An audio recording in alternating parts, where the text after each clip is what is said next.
And all right, we are about to go live. All right, Susie, any minute now, you'll probably see that thing coming up.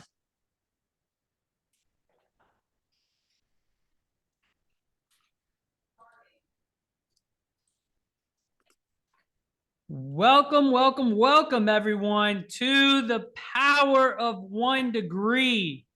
I am so honored that you're taking some time this Thursday morning to hang out with us on our final week of the Power of 1 Degree. I can't believe it's been 5 weeks already. It feels a lot longer than that, but it's been a lot of fun. And I don't know, I might have to keep this going. Honestly, we'll see. But we've been having a lot of fun. So if you're just joining us for the first time, we are doing the Power of 1 Degree. And my name is Jonathan Romero. I've got a team here that's been inviting you. We've been sharing this with you. And it's because we're so passionate about this concept of the power of 1 degree. It's something that I gravitated towards very early on in my career, back in 2009, in the midst of a housing crisis and a mortgage crash, and I mean all this stuff. And I just saw this as kind of my 1 degree shift. It's based on some proven principles from the book The Go Giver. And we're calling it the power of 1 degree because you can do so much more in your life, in your business, with your family, or those that you serve, when you are a go giver versus trying to be a go getter. Because we're all, everything, that's what we're taught. You got to be a go getter. But listen, as a go giver, there's that 1 degree difference that will set you apart in anything that you're doing in life. And so we welcome everyone on our team that's been inviting you. We have our entire home loan lending team here at Movement Bank that is welcoming you today, and honored that you would join us.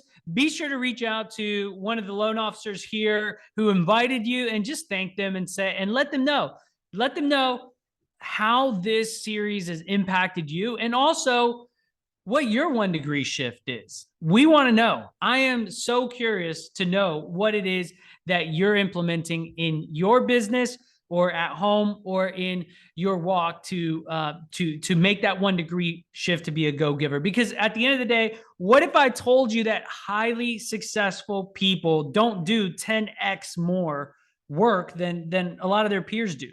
Instead, they implement this 1% shift in their approach, which will yield 10x, 20x, even 100-fold the results.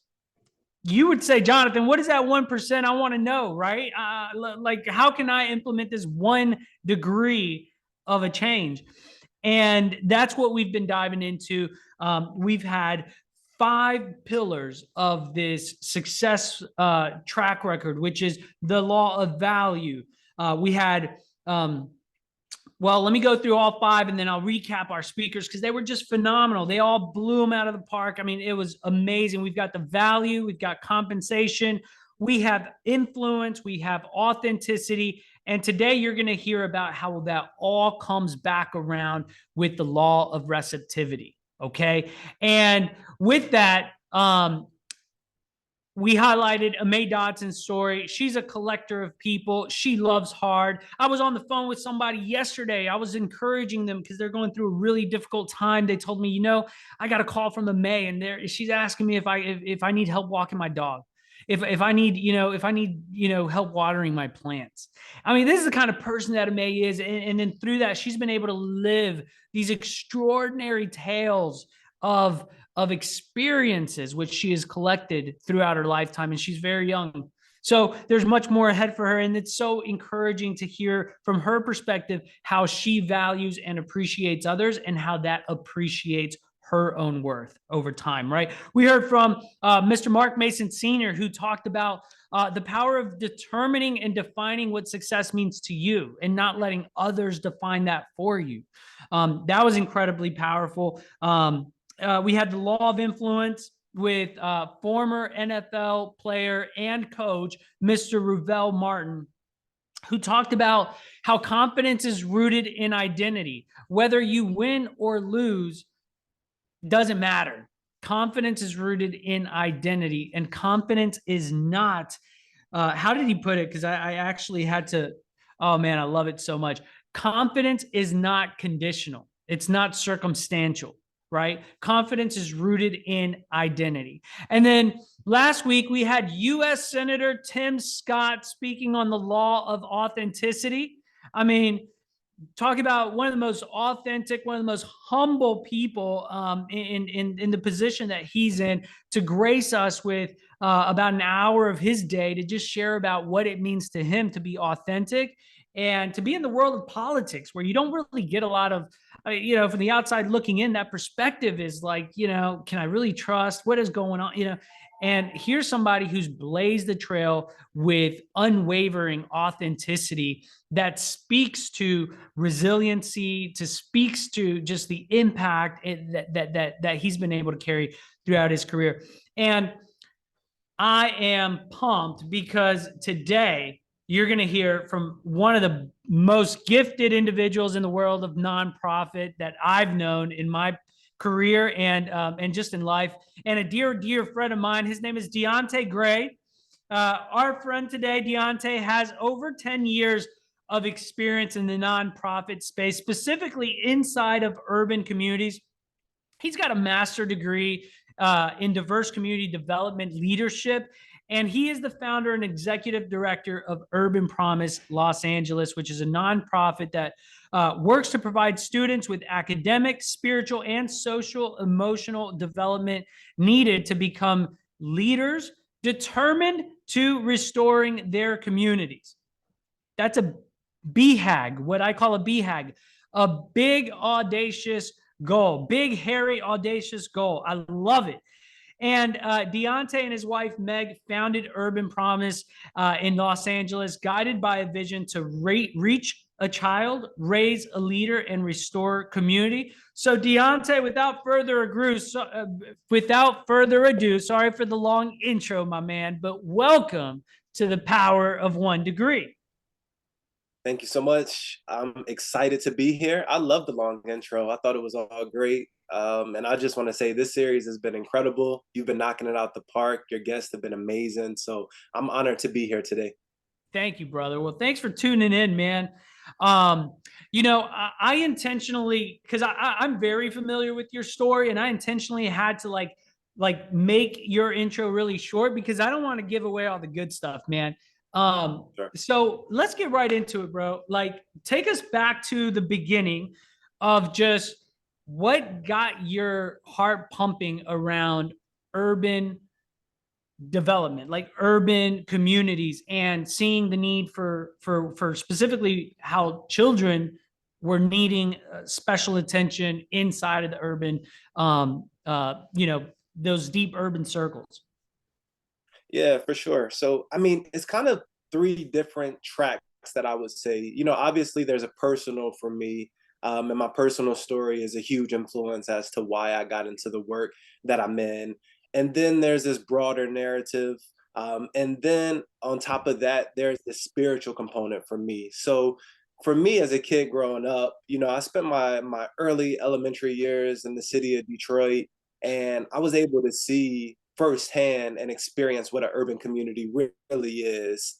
And through that, I was able to see some of the devastation and some of the needs that you feel in the community.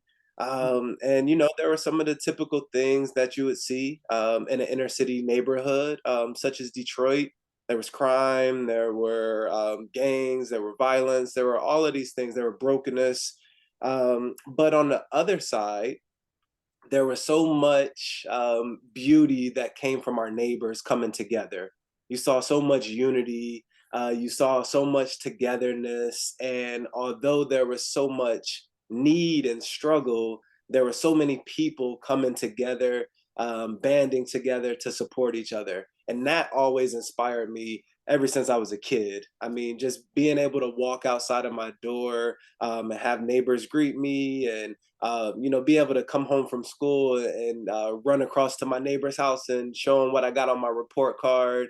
Like, those things were always inspiring. So I think this dualistic lens of community, where there can be both brokenness and abundance at the same time, like really shaped my framework for the world and being able to see those things. And then I'll Wow. fast forward a little bit. Yeah, yeah. I just want to Um, speak to that real quickly, man, because you you know that brokenness and that awareness. One of the things that just resonated with me, like when I was in high school, I my high school was like the bad high school, right? Like in our county, in our city, like we had like all the bad kids, we had all the bad rap, like everyone was like, "Oh, you go to that school," and sure, but from the inside, like when you're on the inside, it's hard to understand because you do see that beauty, like everybody, everyone's true hearts, like somebody may have made a bad choice or something, but you actually know them, so you're not judging them by like that one decision or one bad thing or whatever, and you kind of you sure. can relate to them, and you see the beauty, like you said, the brokenness and the awareness, or the awesomeness of the community. Like that just took me back to my high school days, because I would get not made fun of, but people would be always like, "Oh, you go there," and I'm like, I don't know what you're thinking it is, but it is nothing like that. Like, we show up every day, we support each other, we got a great community, we got great staff, we got great people. Every now and then we end up on the news, but it's like I kind of get, I understand what you're saying there. It's a privileged position that people won't understand, unless you're really in it, unless you went to that high school, you won't really understand all the dynamics that make it what it is. Mm. Unless you're really like in that community, you won't understand how I am able to say like, oh, it was so beautiful, like my childhood was so beautiful, because you can only look at it from an outside perspective. But I think growing up in it and like being a part of it, and seeing all the components that make community is something that just always stuck with me. And then I'll fast forward. We ended up moving out of Detroit, and I moved to Tennessee, and that gave me another perspective. Mm. So I'm living in East Tennessee, and it was a long shot from Detroit. Talk about culture shock. But where I had experienced this inner city upbringing in Detroit. When I got to Tennessee, it was totally different. And my classmates were from more affluent or wealthier backgrounds, and college became like one of the big things that everyone, it was just understood. And there were so many opportunities and there were so many resources. And, something kind of triggered in my mind, and I just felt like, wait a minute, something isn't adding up here. And these are two very distinct and different things. But what my upbringing in Tennessee showed me was, there's a lot more than what I was presented in Detroit. Ah. So being able to combine like those two different sides of the coin, and being able to know struggle, and know some of the hardships that exist in our urban communities, and then being able to see on the other end the opportunities that exist in other communities. I think that just stirred a passion in me to want to get involved and say, wait a minute, how can you bridge those two together again? That idea of brokenness and lack, and that idea of abundance. So I'll just kind of fast forward in the story. I was able to go off to college, and that was a huge goal of mine, to go to college. And it always been a dream to play basketball. For me, basketball was the way that I was going to make an impact in the world. I joke with people and I tell them that, I've grown up to be what I wanted to be when I was a kid. Now, it wasn't a nonprofit leader, but instead it was someone who was able to help people around me. Mm. See, so when I wanted to play basketball, yeah, of course, I love hooping. Don't get me wrong, I love playing basketball. But I saw it as an avenue to help my community, to help my family. So now I'm able to do that in adulthood. But basketball brought me to college. And immediately after college, I was done. I kind of hung up my jersey and my shoes. And that's when I started to renew my faith and renew my relationship with God. And it was then that I felt like He called me back to a community which was very similar to the one I grew up in. And He said, "Hey, go be a light, be an advocate for kids just like you when you were growing up." And that's how I started my journey.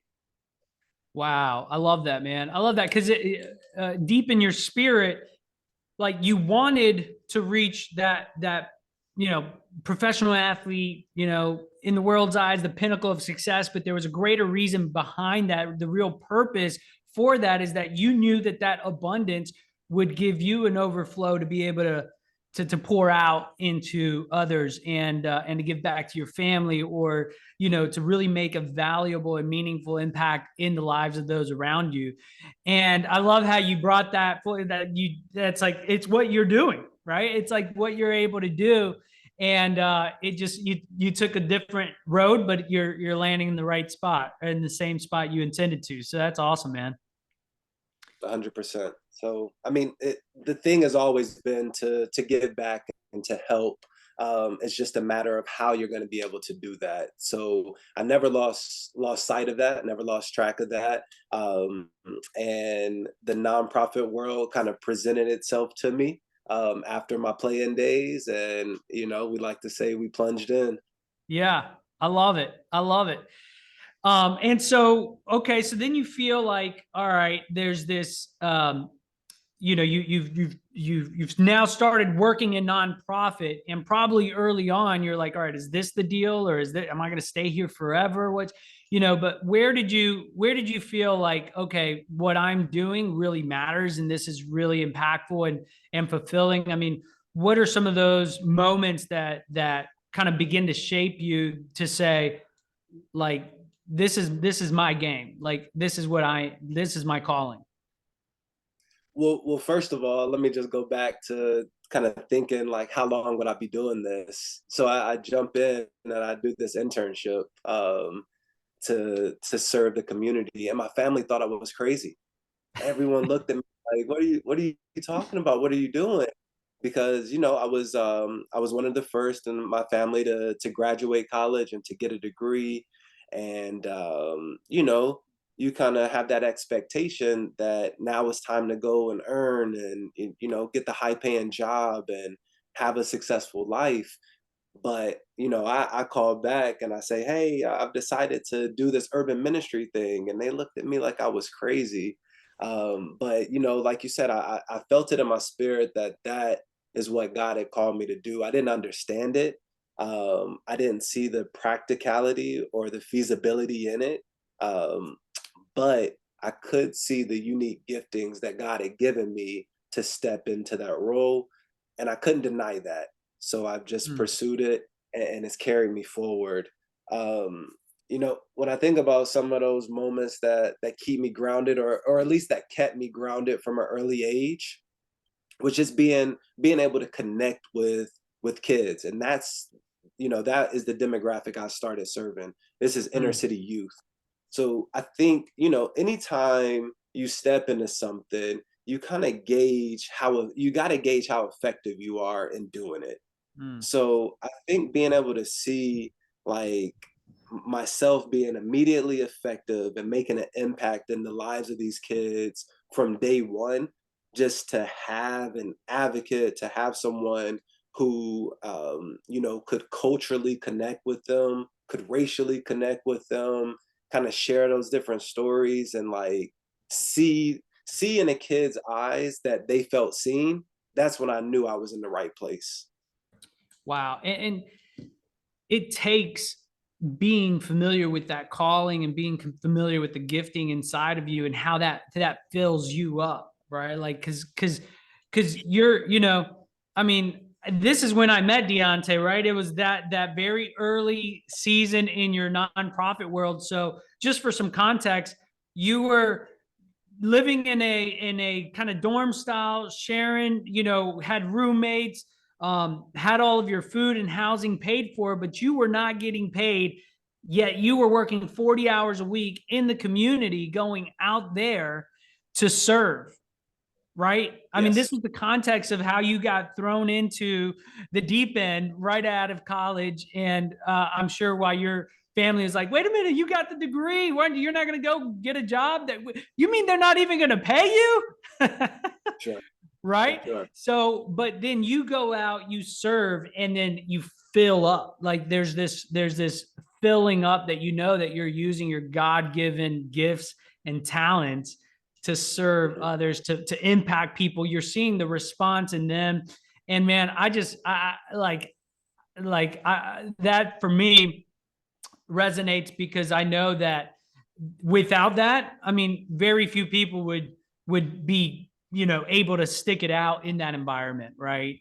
Inside of that context. So you really did get thrown into the deep end, like from the jump, right?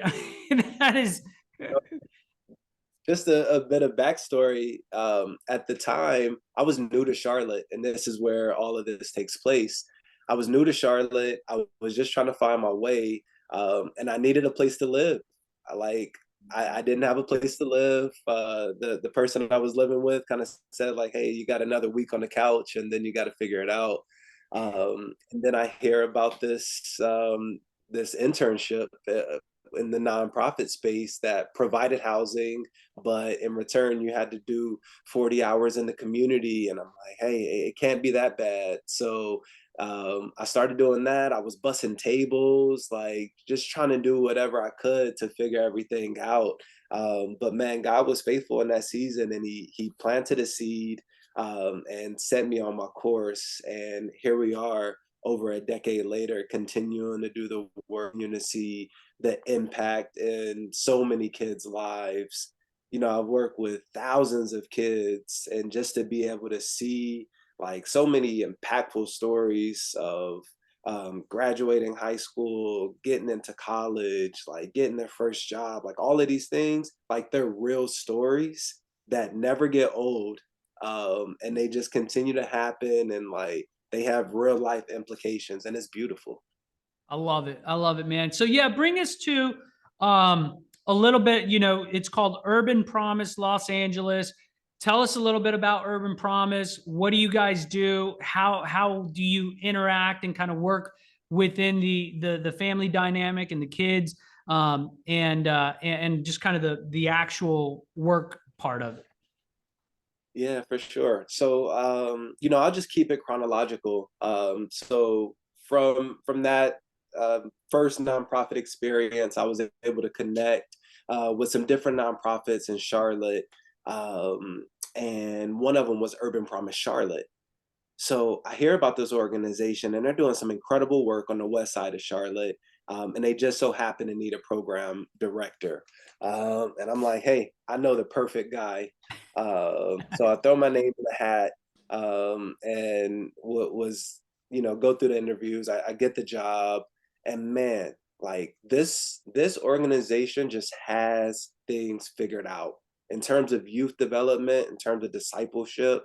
So being able to see how the community was being impacted by Urban Promise Charlotte, being able to see kids go off to college, being able to see kids get counseling and help with their mental health, like those things were so inspiring that my wife and I said, what if we continued this work, but in another city? So we are always had this longing to move out to Los Angeles, but we always were attached to the calling that God placed on our lives. So we said, let's take a huge leap of faith and let's start Urban Promise Los Angeles. So in 2019, that's what we did, man. It was a crazy thing to start a nonprofit, but we loaded up the U-Haul truck, and we brought our daughters, 1 and 3 years old at the time, and we arrived in California, and we set up shop, and man, we hit the ground running. So what Urban Promise Los Angeles is essentially an extension of what Urban Promise Charlotte does. And again, you mentioned our goal is to reach a child, raise a leader, and restore community. So programmatically, we're offering free after school and summer camps for kindergarten through eighth grade students. Mm. So we're situated in a low income community, and that's with intentionality because we know that there's so many families who lack the resources, who lack the opportunities to take advantage of programs like an Urban Promise Los Angeles. And one of the biggest barriers is socioeconomic status or income. So we kind of remove that barrier and say, hey, kids deserve a place to go where they can thrive. Kids deserve supplemental education. Kids deserve a safe place. They need all of these things, and money shouldn't be the determining factor. So kids are coming to our program and we're having a blast, man. We're doing it all. So it's academic. So we're helping them with their reading and their literacy. We're helping them with homework. But obviously, I'm a sports guy. So we're playing basketball, we're playing soccer, we're frisbee, kickball. Some of the things that I grew up with, the block party structure in Detroit, the jump ropes, the Yeah. music, like those are the things that we're implementing at Urban Promise. But we're also a Christian organization, which is really unique, especially in Los Angeles. But we're able to introduce or reiterate the Bible to kids in ways that make sense, Yeah. in ways that are interactive and engaging. And then one of the key things, and then I'll stop and take a breath. But one of the key things is going to be our high school program. So we call it our Street Leader program, and this is like the bread and butter. We're recruiting local high school students to come and serve as role models, as tutors, and as mentors of the after school and the summer camp program. Right. So they're Because coming through. the kids that are in the camp or kindergarten to eighth grade. So then Yep. if you're then in high school, then they would serve as the leaders, right? Exactly. So, kind of think about yourself in elementary school. Like if a cool high schooler walks in, you're just like, oh my gosh, like you're cool. Like you got a skateboard or you got a car, or I don't know, whatever the thing is.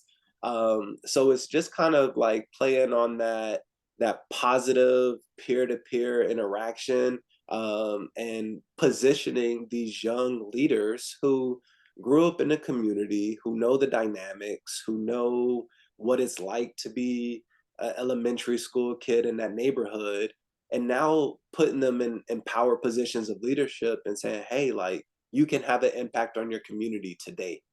And that's one of the big things for me is I always remember like older teachers or coaches or whoever it may be kind of looking at me and my peers and demanding leadership from us but never creating a space or an avenue for us to lead. So I think it's really important to create those empowered positions of leadership and say, hey, like you are a leader and here's a role for you to step into. Wow. And just the amount of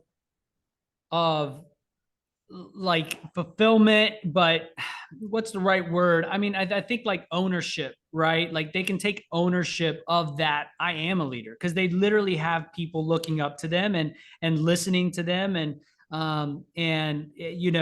they're able to. I think I've always been the simplicity of this is phenomenal, but I think it's a nursing technique or something that they teach where it's like learn one, do one, teach one, right? And it's like Yeah. you don't have to reach this long mastery of XYZ task. It's just the more you learned it, all right, now do it. All right, now teach somebody else because that cycle, the more that repeats, the more ingrained it's going to get into you, and I just love that. So we that's something we do even with people that we bring on. It's learn one, do one, teach one, and we get them teaching others quickly. And they'll be like, wait a minute, I just started like 3 months ago. Really? Like, yeah, you're teaching. And it gives them that ownership, right? And so as high school students, I could just imagine them walking in and the ownership and the level of credibility. They have credibility. They got that cool factor, right? They're already walking in with street cred. And then they're saying, hey, like this is what it is. And this is, but it's a self accountability thing because they're saying, hey guys, it's time to pay attention. And Yep. when I was in high school, I still needed people to tell me the same thing, right? Like, hey, Jonathan, it's time to pay attention, like listen up, stop acting out, So but when you go to teach that, it's this self accountability of like, all right, well, then I know where my bar needs to go up a little bit and how I need to be interacting in my own circles, in my own sphere when I'm not at Urban Promise, but I'm in the classroom or I'm doing something else, you're kind of raising your own bar. So yeah, Exactly. I love that, man. I love that. And so then these they're called street leaders. Is that right? So your That's street it. leaders are the high schoolers. And then what's in it for them, man? Why are they coming and leaving? They could be doing all sorts of other things. What's the good thing about being a street leader? Yeah, I mean, the competition is fierce out here. I mean, you could there's a number of things you could be doing. So that's why I always say, like, we just have an exceptional group of young people who are doing things that so many of their peers aren't doing. But what they get out of it is essentially what they put into it. So the leadership, the academic, the all of that they're investing in the young kids, we invest into them. So Mm, there's leadership development, there's job training, there's spiritual development and a Bible study, and then one of the big things is going to be that college access. mm, So a lot of them come unsure of how to navigate the college application process, unfamiliar with FAFSA and deadlines and due dates and how to navigate just a university's website. So, because a lot of the students that we work with would be first generation college students, mm. and a lot of them come from backgrounds where their families may be from another country, and don't have that college experience, but they kind of came here for a better life for their children, but when it comes to college, they don't fully understand how to support them. So Yeah. a place like Urban Promise is essential for them because they're motivated, but they just don't know the practical steps, and we're able to provide that leadership and guidance for them. And then to make the deal sweeter, they get paid for their leadership. So Hey, not a there bad you go. gig, right? Yeah, that's exactly right. Wow, man. I'm originally from Colombia, South America. So Spanish is my first language. We didn't move to the US until I was 6. Um, and just, being a part of a community where you're kind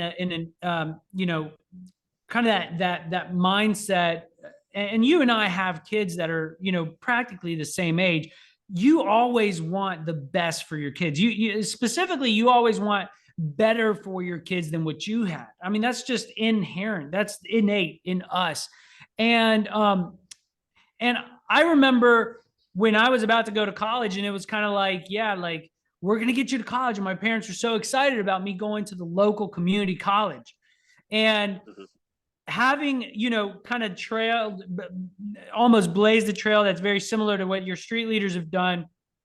Like I love that because inside of their homes, you've got people that were maybe thinking, yeah, like we're going to get you into maybe a trade school or college and doing that, but it probably felt like out of reach in reality, right? Like it's probably like we're going to figure out. I don't know how we're going to pay for it. That's our hope.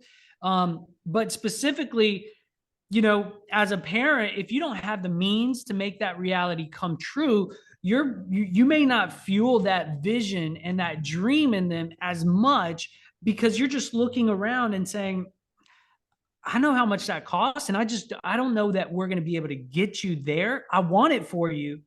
But then they come inside of this community under the umbrella of Urban Promise, and it's like, this is why you're here. For sure, for sure. That's a You game changer. you want to know the percentage of young people who come to our program feeling like college is not for them for whatever reason. It may be finances, it could be family, it could Mm, be grades. 100% of our kids come in feeling like college is not for me. wow. You know the percentage of kids who have been accepted into college since they've joined our program? Come Yeah. on, Oh, baby. yeah. 100%. Let's A go. 100%. 100%.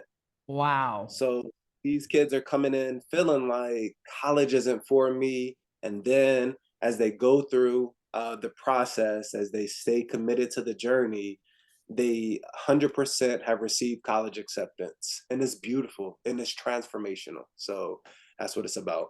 Yeah. And I love that because it's not just transformational for them, but you said it early on that this whole program that you guys are stewarding, it's it's raising a leader so that they can Yeah. come back and restore community, right? So it's Mhm. they have this ownership of these are the people from inside of my community. You know, these are people from my own block. And Yeah. as they now achieve greater levels of education, of employment, of their definition of how they're achieving milestones and success in their own right, then what does that look like when they come back and pour into community? Yeah, well, we know what it looks like when leaders from the outside come in and start making decisions on behalf of a community, and it can be very sticky, and it can mean that the people in those communities suffer from the decisions that others make. So the motto of Urban Promise is how do you support young people who are from this community? How do you nurture that pride um, within them from being from the community? How do you equip them with the educational resources, the social capital, Mm, the skills, whatever it is, to really be the next generation of leaders and decision makers on behalf of the community? And wow. we think that college, especially for students of color, is going to be one of the first boxes that they're going to need to check. And then what our hope is that as students go through college, they now receive this education, the skill set, all of this, and then they reinvest it back into their neighborhood. Now, Mm, that may be a role of a teacher, a business owner, a political leader. Maybe you sit on the neighborhood council, but now like you're a part of the decision making process. And I think decisions look differently when it's someone who's grown up in the neighborhood and really has a vested interest because like this is my home versus someone kind of just swooping in. So that's what we're hoping to see, and that's what we're getting closer to seeing. We had a sample of that when some of our former street leaders, now college students, came back this summer as interns, and they knocked it out of the park. I mean, wow. they did it. They did it all, and it just excites us for what the next generation of leadership looks like in the community. Oh man, I love it. I love it. So, when we talk about the impact that you're having in this community, it's so tangible, man. It's so tangible. And um, one of the things that I know when you guys moved out to Los Angeles and you're just kind of bootstrapping, you're trying to figure things out, and you're trying to reach these young kids and make an impact in a community. Here we are on the other side of the pandemic in 2024, and we're seeing today the very real, tangible effects of the pandemic, specifically in our lower income communities, because of the Yeah. lack of resources, because of the lack of options. And so it almost feels like you guys landed there for such a time as this, right? How did that look like for you guys as you were still even trying to figure out, how you were going to do things, and then all of a sudden, boom, the pandemic hits.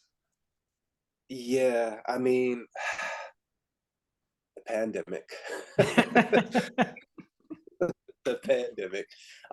I'll put it like this. We that was such a big season for us globally, and then for us at Urban Promise, and even as a family. We had just arrived in LA. We had these plans and this vision for what we wanted to build, but we weren't anywhere close to like even putting a stake in the ground before the wind just kind of came in and swept everything up. Wow. But it provided us an opportunity to not just do what we planned to do, but do what we felt would most benefit the community. Mm-mm. So what we ended up doing was kind of shifting our whole structure and saying, all right, who can we be for our community in this time of need? And asking that question allowed what was our tipping point, where we struggled to get kids into our program for a number of reasons. We're a new organization, we're in a Latino community, and neither of us speak Spanish. And there's a long list of challenges that go along with that. But when we asked ourselves, like, who could we be for the community, and realize like all of these kids in this lower income community are going to experience exponential learning loss. How can we negate that? Mm. So we opened up our space, and we have huge space. You've been there, and we just spaced out the kids and welcomed them while they did their distance learning. They brought their laptops or their tablets, and they sat in different corners of the room. And we provided support and supervision. Parents were able to drop off and continue to work or look for work while their kids were in a safe place. And that right there, actually, in the midst of the pandemic, kind of established our reputation as an Mm. organization, and kind of like got our name out there to say like, oh, like these guys are making an impact. And Right. from there it's kind of, yeah, that was our tipping point. I love that, man. And that speaks to the power of 1 degree, and that 1 degree shift from being a go getter to go giver, right? And it's beautiful just the way that you even describe that, because it tees it up so well. Of like, we just look back, say, hey, what can we provide right now? What is most needed? Forget our blueprint, forget all of our plans, forget our great ideas. Like, Yeah. how can we just serve? How can we benefit, the community, so that they can get their needs met? And all of a sudden, boom, right? Like, it just started to fill up, which is beautiful. And it's that go giver mindset. And today's focus specifically goes into the law of receptivity, right? Which is, um, you and Meg and your family, like, you guys are so selfless. You're leaders in the space of just giving, giving, giving.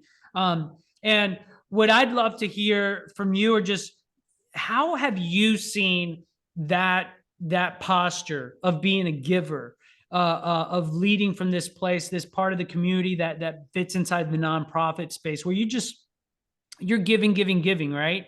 Um, what are some things where you've seen all of these things like come back around? Maybe some partnerships, or opportunities that the students are having, and how people then are just blessing you guys as a result of seeing how you are a blessing to others.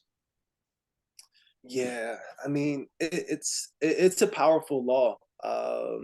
And I think for us, like, we just always want to be in a position where we are good stewards of the things that we've been given. And essentially, like, we're conduits of so many blessings, and we get to steward those, and we get to make sure the people who truly need them and are truly going to be blessed receive them. I mean, it's just a powerful thing. You kind of think about what Jesus says when he says like, "Blessed are the poor in spirit. Blessed are those who cry out." Like all of these things, right? There's a whole list of them, but we get to see those things, and we get to see like God show up Mm, because we're in a space of receiving and also giving. mhm, Like, there's nothing like it. You get to see like some of the most fractured pieces and places of humanity, mm, because you see real felt needs. But then on the opposite end, like, you get to see some of the purest, like, most selfless, like people and acts of generosity all at the same time, and it's just a really beautiful place. So outside of just like the practical, I guess, experiences that we've had, like there's something really deep and Mm, something really spiritual about being in this place of like receiving and like constantly giving. And I good. and I think we get to see God, we get to see the Lord more clearly, or in I don't know. I'm gonna get carried away. So No, I love that. I have a mentor who we were just recently talking, and it's these moments. It's these moments where he's like, "Hey, I've chosen you as my vessel to yeah, represent me, to be in my likeness, to show them that I'm there." And then it's like he's like, and then heaven's looking down saying, that is very good, that is very good. And you get to live these moments on a regular basis, which is incredible. for sure. Let me see. On a more like practical or like tangible standpoint, it's like, we're always looking for ways to give.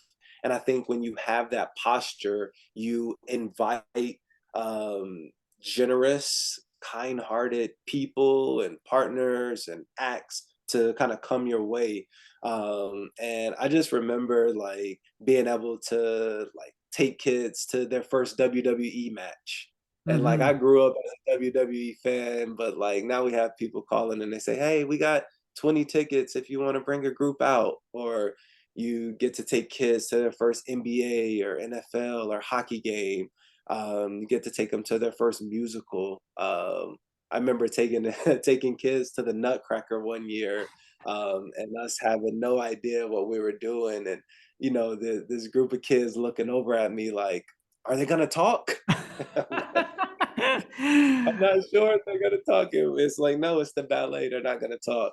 Um, but so it's just like those like small experiences, but like they're memorable. But that's kind of like the things that you court, and like that kind of comes your way when you're constantly in the posture to give, and you're looking for ways to bless people. We've partnered with some really incredible people, from athletes to celebrities, like just wanting to be involved with what we do. People coming by and kind of showing us how to compose a song musically, or someone coming in and leading like a musical theater class, or like an actor coming and kind of talking about their lead role in one of like the biggest kids movies ever. Like those things are just really really special. So it's tons of Wow. things. Yeah, that's amazing. Senator Tim Scott said it last week, and it really stood out to me. He said, the most successful people are incredibly generous with their time. And I thought that was Sure. just very, it was just impactful because, we look at time as the one commodity that you cannot make more of, right? There's one thing that you literally it cannot manifest. You can't make it. You can't go earn it. You can't do anything. But they're most generous with their time. So that is amazing, man. And then you've also shared with me like some of the partnerships with universities. I think there's scholarships and things like that there's doors have opened for you. Yeah, we got this beautiful partnership with one of our universities that's close by, is California State University at Northridge. And because of the model of UPLA, that's kind of like community service oriented. Mm. um, you know our high schoolers are on this fast track to be accepted into this scholarship program that allows them 4-year tuition free college, through the scholarship program called Bridge to the Future. And that's been impactful. I mean, off the top of my head, I think 60% of our graduates have gone to college through this scholarship, 100% and paid. 100% paid. That's wild. That's It's incredible. incredible.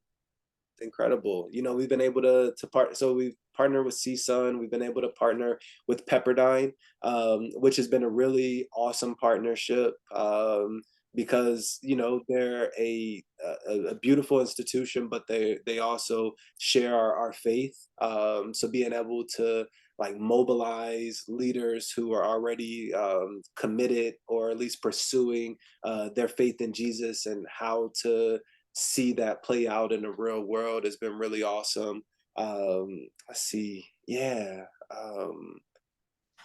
Got a chance to partner with one of the Dodgers players, which I thought has been really cool. So our goal is to be at Dodger Stadium this summer with a group of kids. So we'll see how that plays out. But yeah, it's just it's a lot of things that have come just by being in this position.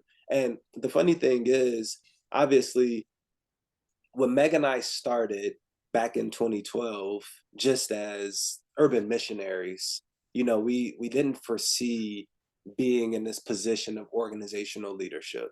Mm, We just wanted to make an impact in the community.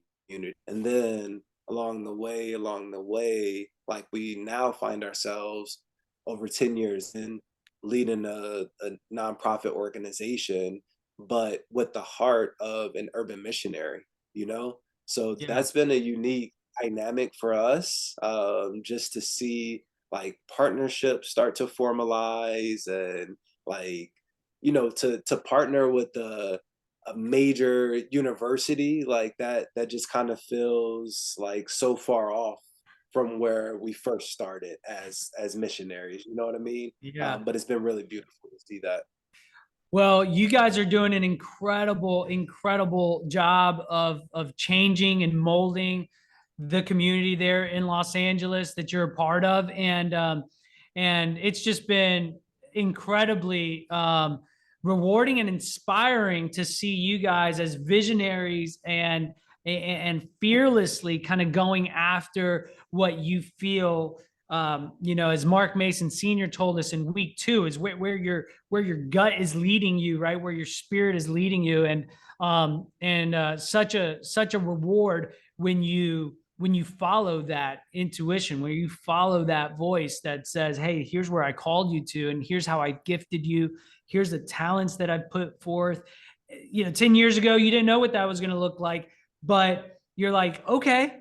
And the answer is yes, and you just step out in faith, and another step and another step, and you fast forward, and now you've got professional athlete partnerships. You've got partnerships with colleges and universities in your community that want to pour into your street leaders, and these kids who are coming up between K through 8 that are now hoping to become a street leader and come back and serve the kids that are below them, and just creating this cycle and this wheel of being a go-giver. So, man, we honor you, Dionte, and we thank you for taking time to join us today. Man, how can, if somebody is interested in partnering with you and supporting Urban Promise Los Angeles, where can they find some more information? How can they throw some wind in your sails and partner with you, whether it be financially or through other resources, like you said, social capital, etc.? How can we bless you? Well, first off, thanks so much for having me on. It's been a blessing. Always love catching up with you, just on a personal standpoint. But this series has been on point. I'm proud of you. I'm glad that you and the team have pulled it together. I think it's blessed so many people. In terms of finding us, you can find Urban Promise Los Angeles on the web. Our website is simple, urbanpromiselosangeles.org, O-R-G. There you'll find everything. You'll find the details of our programs. You'll get to meet some of our team. You'll get to see some of our history. And then if you're interested in sowing in the ministry and the organization financially, urbanpromiselosangeles.org/donate. You can make a direct contribution to continue to fuel the work that we're doing. And then outside of that, I think our social media is pretty awesome. So if you're a social media type, follow us on Instagram, Facebook, LinkedIn. Everything is just at Urban Promise Los Angeles. So those will be the best ways. Yeah, and if you're looking to talk more about Urban Promise Los Angeles, just reach out to me directly. I'm Dionte at urbanpromiselosangeles.org. Love advocating and raising awareness for the organization. I love it, I got brother. a Thank you so much. I got a quote that I want to leave you Okay. with. Yes. All right. You know, I'll just go straight into it. It says, freedom is what we are promised when our desires and longings completely coincide with God's designs and plans for us as fully human beings. I Freedom love that. is what we are promised when our desires and our longings completely coincide with God's design. And I mean, if nothing else, I think that's what we've been able to experience through this whole process, is just having God um, reshift our desires, and then let us live in the freedom of what that looks like, to service people, to give selflessly, to give generously, and just to see blessings and abundance take the place where lack once existed. So that's where we are.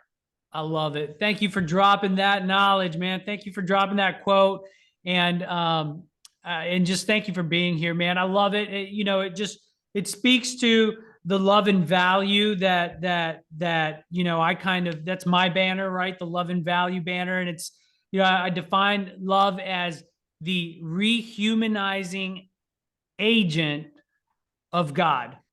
and and Mm. and that's what my mentor taught me. We were actually having this discussion just this week. It's a love as the rehumanizing agent of God, and when we are fully human, right? When humans are flourishing, when we see that human flourishing in and around us, and people like yourself, and you're bringing people up to their full potential to be their best self, then we see God at work. And I love it, man. It's so good. So freedom is the, Gotta read it back.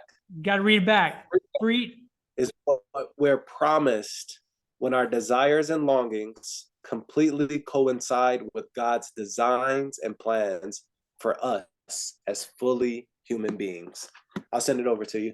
I love it. I love it. That's a mic drop ending right there, guys. Thank you so much again for joining us. Again, thank a fellow loan officer who has invited you to be a part of our Power of One Degree series. This is week 5.